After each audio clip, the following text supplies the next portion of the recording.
nama saya Indrani Khorunisa. Saya dari kelompok 3 metodologi penelitian yang membuat paper berjudul teknik pengambilan sampel, dan di sini bagian saya yaitu teknik mengambil sampel dalam penelitian kuantitatif. Jadi sebelum kita lanjut ke pembahasan lebih detail tentang teknik pengambilan sampel pada penelitian kuantitatif, alangkah lebih baiknya kita harus mengetahui terlebih dahulu apa sih sampel itu. Jadi di sini bisa kalian lihat pengertian sampel, yaitu sampel adalah bagian dari jumlah karakteristik populasi. Sampel itu anggap aja sebagai bahan dari suatu penelitian. Jadi setiap akan melakukan suatu penelitian itu kan pasti membutuhkan suatu sampel untuk diteliti. Nah, itu sampel. Nah, gimana sampel yang dibutuhkan itu? Sampel yang dibutuhkan dalam suatu penelitian adalah sampel yang berasal dari suatu populasi yang representatif. Nah, bagaimana caranya kita agar bisa menemukan suatu sampel yang representatif? Maka di sini ada langkah-langkahnya. Yang pertama yaitu menentukan suatu populasi sasaran. Setelah kita menentukan suatu populasi sasaran, maka kita bisa mendaftar suatu anggota populasi atau suatu elemen yang udah kita pilih, dan kita harus list elemen tersebut. Setelah itu kita dapat menemukan suatu informasi dari populasi yang telah kita daftarkan. Setelah kita menemukan suatu informasi, maka selanjutnya kita akan bisa menghitung jumlah sampel yang akan kita pilih dalam sebuah penelitian tersebut. Nah, setelah kita bisa menentukan jumlah sampel, maka selanjutnya kita akan menentukan teknik pengambilan sampel. Teknik pengambilan sampel biasanya juga disebut sebagai teknik sampling. Nah, pada teknik sampling dibagi menjadi dua, yaitu probability sampling dan non-probability sampling. Nah, probability sampling nanti akan juga dirinci, ada anggotanya, ada masih banyak teknik dalam probability sampling, dan di dalam non-probability sampling pun juga banyak tekniknya. Jadi, probability sampling adalah teknik pengambilan sampel di mana memberikan peluang yang sama bagi setiap anggota sampelnya. Sedangkan non-probability sampling adalah kebalikan dari probability sampling, yaitu tidak memberikan peluang yang sama bagi setiap anggotanya. Macam-macam dari probability sampling, yang pertama yaitu ada sistem random sampling, yang kedua yaitu ada proportionate random sampling, dan yang ketiga ada disproportionate random sampling, dan yang keempat yaitu ada sampling area atau cluster sampling. Bisa dilihat pada tulisan yang ada di samping saya ini, bisa dibaca. Kemudian yang kedua yaitu macam-macam teknik untuk non-probability sampling. Macam-macamnya yaitu ada teknik sampling sistematis, ada sampling kuota, ada sampling sensus, dan ada snowball sampling. Jadi di sini saya akan menjelaskan teknik sampling yang saya ambil dari probability sampling. Yang pertama yaitu teknik sistem random sampling.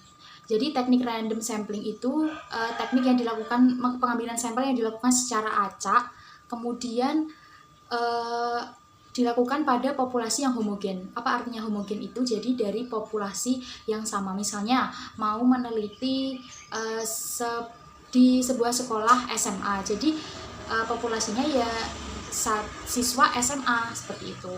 Kemudian yang kedua ada proportionate stratify sampling.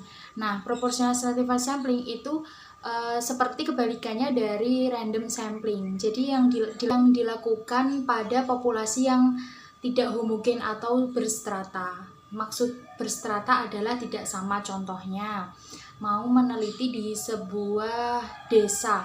Di sebuah desa itu kan populasinya yang tidak homogen itu seperti tingkat pendidikan. Ada yang lulusan SMA, ada yang lulusan sampel yang diambil dari lulusan SMA sebanyak berapa orang, ada yang lulusan S1 sebanyak berapa orang, yang pegawai ini sebanyak berapa orang. Itu namanya populasi yang tidak homogen. Kalau yang tadi sebelumnya itu harus homogen atau harus yang sama. Teknik pengambilan sampel sistematis. Teknik pengambilan sampel sistematis yaitu teknik pengambilan sampel berdasarkan nomor urut populasi. Misalnya, jumlah populasi yang ingin diambil jumlah populasi terdiri dari urutan 1 sampai 50. Jadi, jika ingin mengambil sampel dari populasi tersebut, maka kita bisa mengambil dari bilangan ganjil atau bilangan genapnya, atau juga bisa kelipatannya, misalnya 1 sampai 50. Berarti sampel yang kita ambil bisa yang bilangan ganjil saja seperti 1, 3, 5, 7 dan seterusnya. Kemudian kalau kelipatannya ya bisa 5, 10, setelah itu 15, 20 dan seterusnya seperti itu. Kalau yang ingin diambil yang genapnya ya bisa 2, 4, 6, 8 dan seterusnya sampai 50. Yang kedua yaitu sampling kuota. Contoh dari sampling kuota misalnya sebuah sampel yang diambil sebanyak 150 siswa.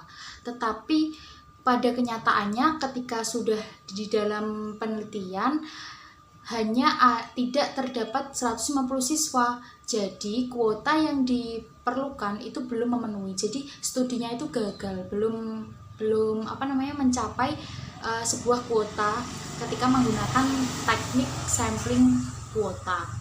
Jadi ketika yang diambil 150 orang, misalnya yang meneliti ada 3 orang, setiap orang harus mengumpulkan 50 sampel kayak gitu. Penjelasan tentang berbagai jenis sampling yang sudah saya sebutkan tadi bisa kalian baca di sini dan kalian pahami. Selanjutnya saya akan membahas tentang cara menentukan ukuran sampel.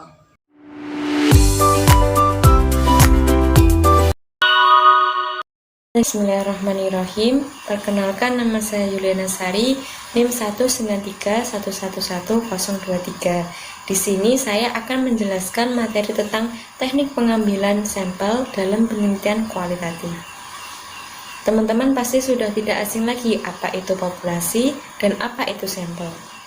Dalam penelitian kualitatif ini tidak ada istilah populasi, akan tetapi dinamai dengan social situation sebagaimana yang dikemukakan oleh Spradley. Dalam social situation ini terdapat 3 elemen.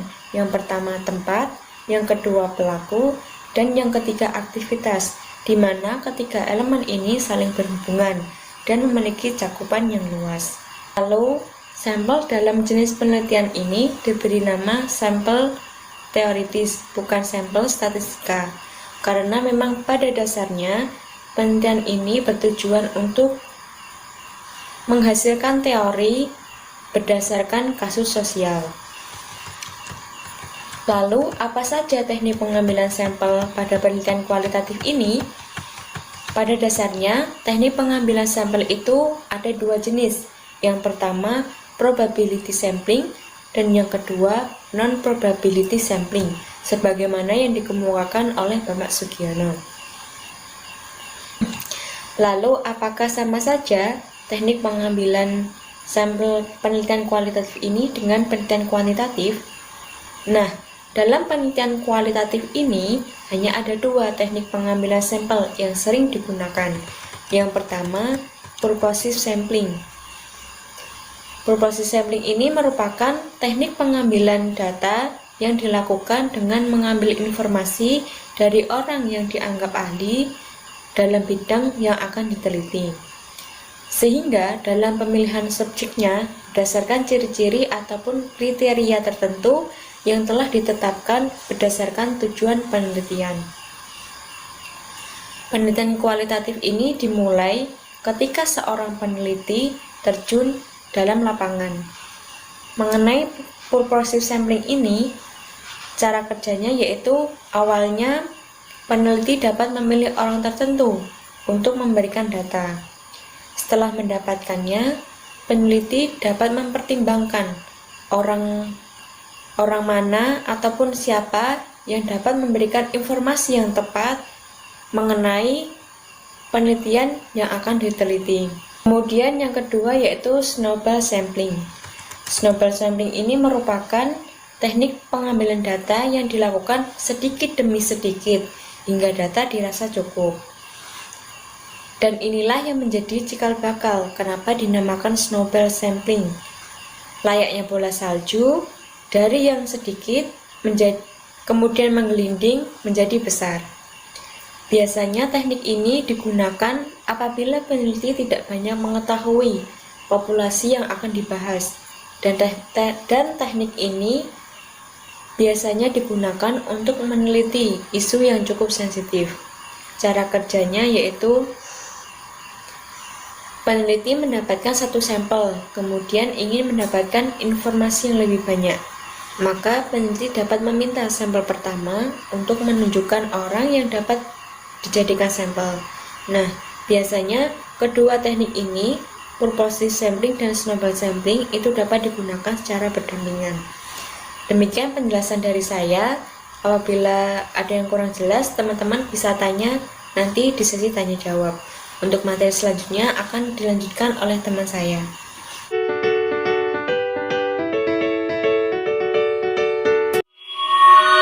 Assalamualaikum warahmatullahi wabarakatuh. Di sini saya akan melanjutkan presentasi dari kelompok kami, yang mana saya akan menjelaskan mengenai kriteria sampel penelitian kualitatif, yang mana di sini akan menekankan apa saja kriteria-kriteria yang harus ada pada sampel penelitian kualitatif.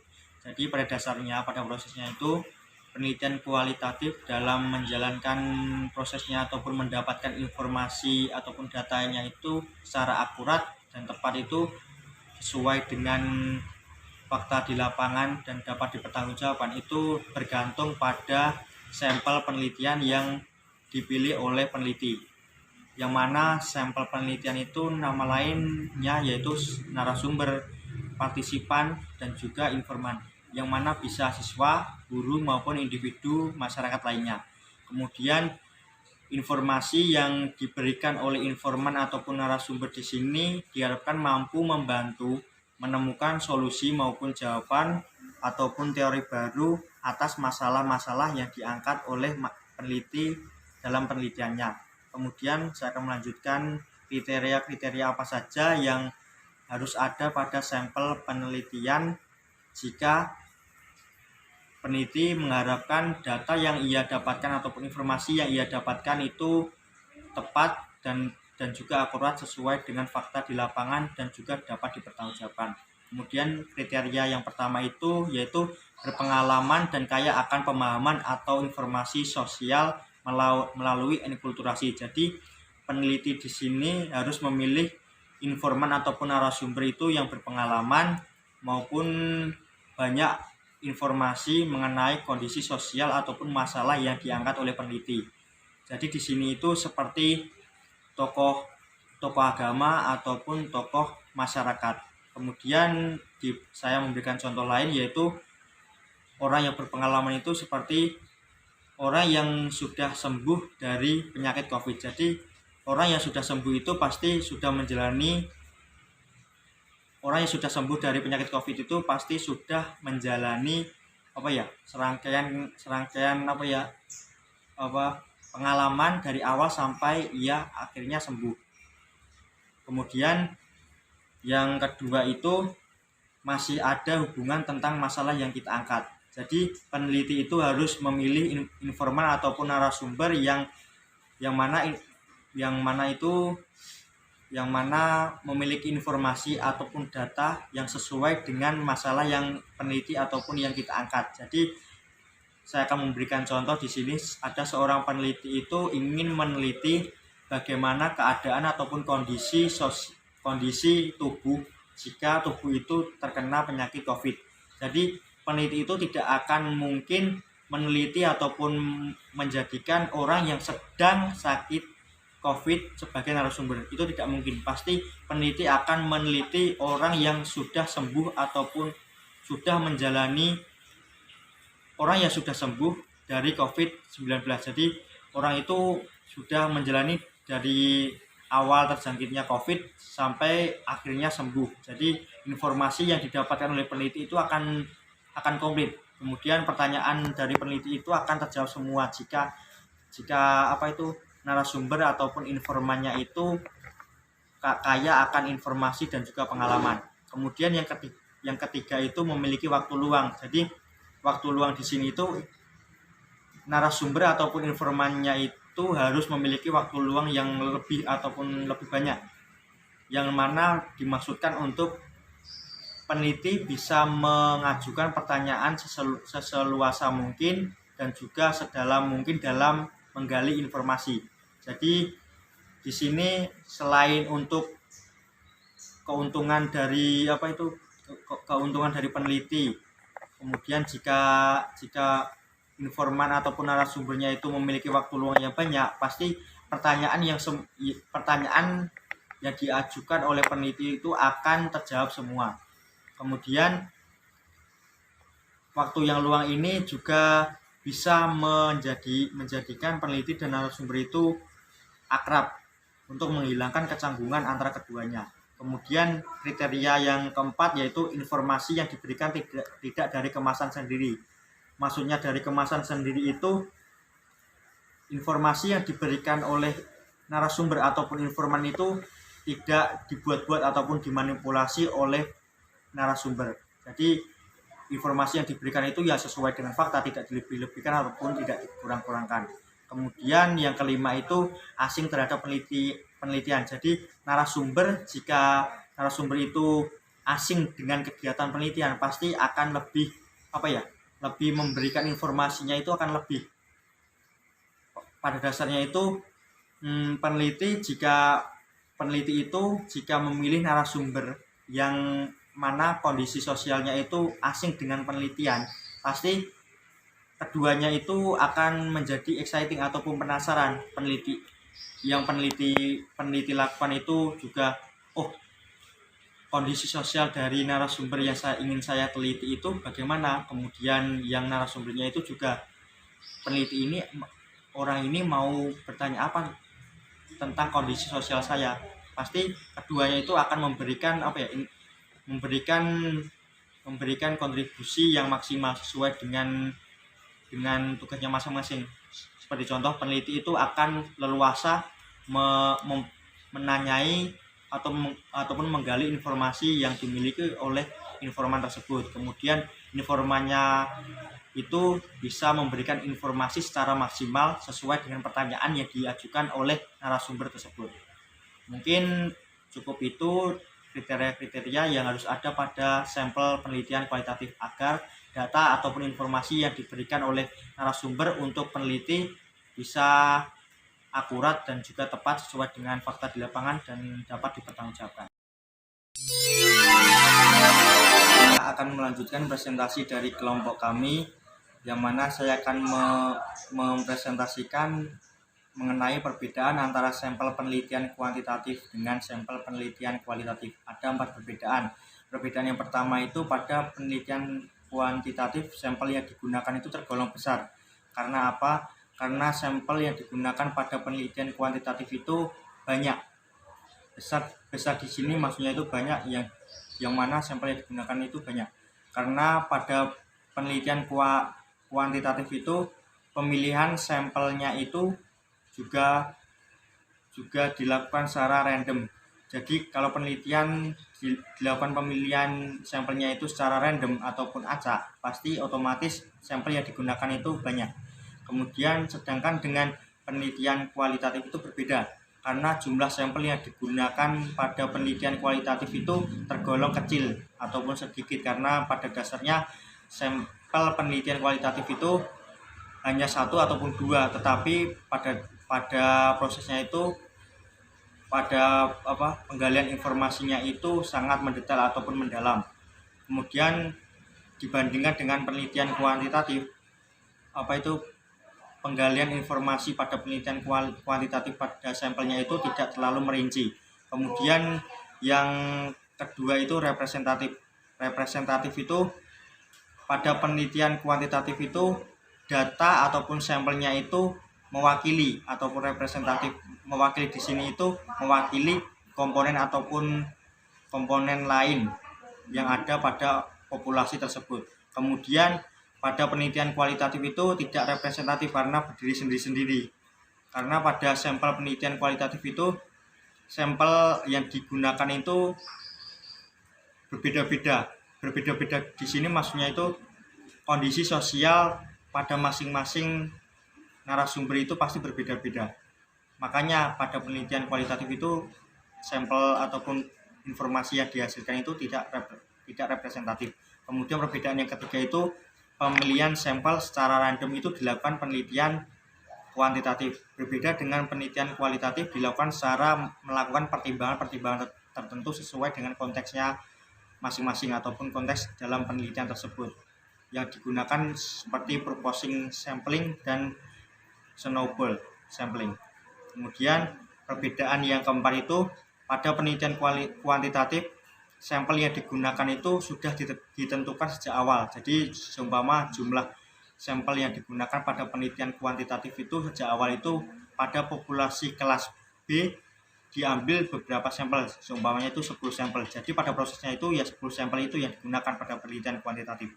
Kemudian dibandingkan dengan penelitian kualitatif itu berbeda karena penelitian kualitatif itu pada dasarnya penggalian informasi secara mendalam. Jadi apabila narasumber satu itu tidak memberikan informasi yang cukup, maka pada prosesnya narasumber yang pada penelitian kualitatif itu akan bertambah ataupun berkembang. Jadi bisa saja dari satu, nanti kalau narasumber satu itu tidak memberikan informasi yang cukup, maka akan ditambah lagi narasumbernya untuk menutupi kekurangan pada narasumber yang pertama. Cukup sekian dari kelompok kami. Apabila ada kurangnya mohon maaf. Wassalamualaikum warahmatullahi wabarakatuh.